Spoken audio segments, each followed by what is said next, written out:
Well, okay there, boys and girls. This is Jim again. Still on the broom cover. I don't think I'll ever leave it. Can't get out. Anyway, this is episode 3 of my time in Germany, and oh yes, before I start, I better mention when I said the winter of '63, I meant the winter of '62, '63. So, sort of December '62, right through to April when the Rhine finally stopped freezing, thawed. In Germany, cold winter that, but I did have a lot of fun. Anyway, let's carry on. What was it doing in Germany? Well, basically, we were there to stop the Ruskies coming in. But of course, in order to do that, we had to be trained. And we used to go on these, what they call schemes, which are like exercises. We go in a little 1-ton radio wagon with the equipment aboard, to trailer at the back with some other stuff. And off we go into the middle of woods somewhere, usually in woods.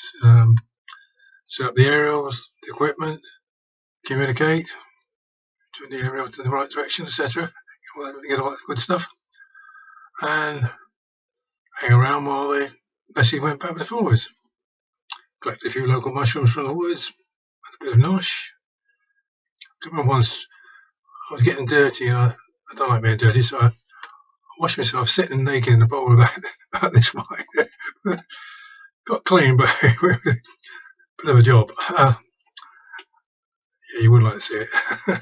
Anyway, so I can remember once we were going out on a scheme, and this officer was in front of a champ, which is basically a sort of upmarket Jeep ahead of us. And I was in the front of the 1-tonner with Scouse Lacey, Scouts from Liverpool. They always told some of Scouts if they come from Liverpool in the army. Anyway, so he's sitting there driving, and I'm sitting there, and he's saying to me, Jim, he said, are we going the right direction? I said, no. I'm very good at map reading. Very, very good. And I said, no, he's gone wrong. I said, he's here. Should be over here somewhere, but he's here. And we're going into a place called Bad Pyrmont. The Bad means like a spa, bath, spa, you know.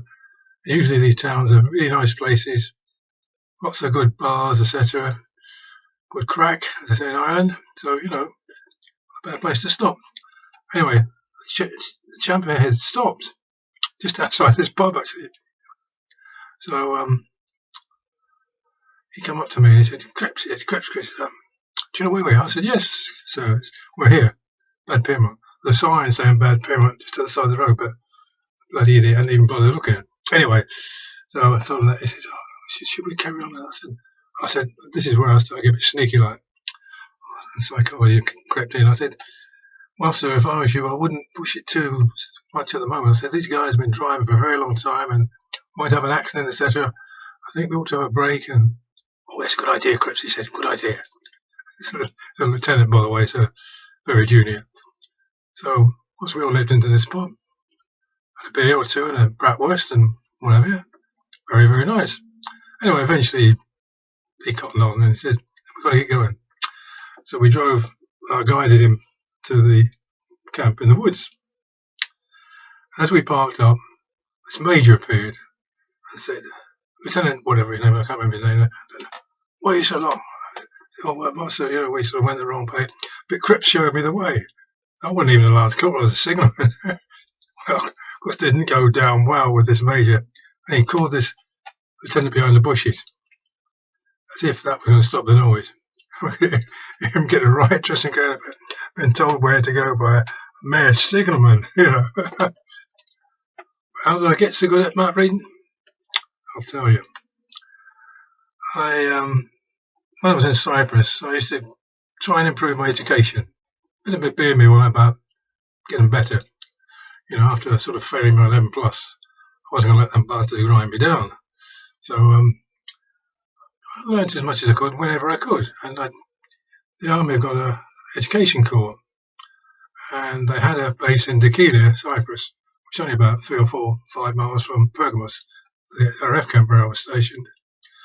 So I just got my push bike and go across to these lessons, and whatever they were, maths, English, current affairs, army art reading.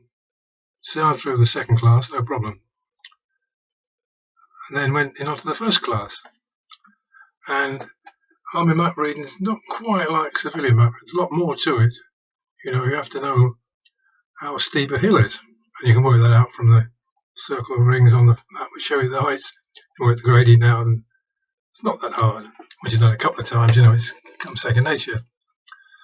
Anyway, apart from the sort of theory and all that, and the exams on that, you also had to pass a practical test, and this involved us going around a certain route specified by the officer in charge, of course, and finding salient features and marking their grid references on a sheet of paper in a form. Piece of cake, really. Anyway, we all set off, and I sort of took my time a bit and made sure I did it right. Quite a few of those ahead of me, in fact most of them, got in before me. And what happened next? The officer in charge got my paper and said, It turned out my results were so damn good, they had to downgrade the other guys. And I wasn't flavour of the month for them. Fortunately, they came from all different regiments and nothing to do with me in this RAF camp, so I never saw them again at all. But they called me a few names. And why do you bloody can't do so good? And that's why I'm good at map reading. I still love maps. I love them. I like looking at them, charts, maps, looking at them and sort of thinking, what would I do if I was here? What's here? What does this tell me? And that's, to me, is fun. Not as fun as actually going out and doing it, but and I always found that people follow me. I can be driving down the road, I see a little lane going off, and I've got to go down it. It's just sort of, it's in me, the exploration urge is in me. So I go down it. And other drivers who think that this is a shortcut somewhere follow me, because after a while they start peeling off and going back to the main road. And then eventually I come out on a lovely spot somewhere, which I wouldn't have found otherwise. It all goes up there. Nice pub, nice village green, nice riverside place. Magic. Anyway, there you are, map reading. Piece of cake. Oh yeah, you're going on about GPSs, aren't you guys? I'll tell you a story. A mate of mine is a pilot. I'm a pilot, by the way, as well. I'll go into that in a moment. Flying over the sea near Bournemouth. Looks at the GPS.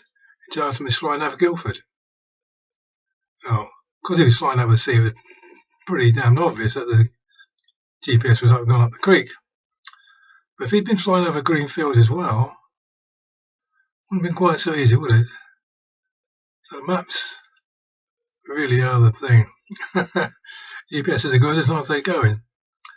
The Americans only got to switch off those GPSs up there, or downgrade them for their accuracy, and you're jiggered. You find yourself driving over a cliff. Anyway, on that note, I'll pack up. I'll let you carry on and have a nice evening. And behave.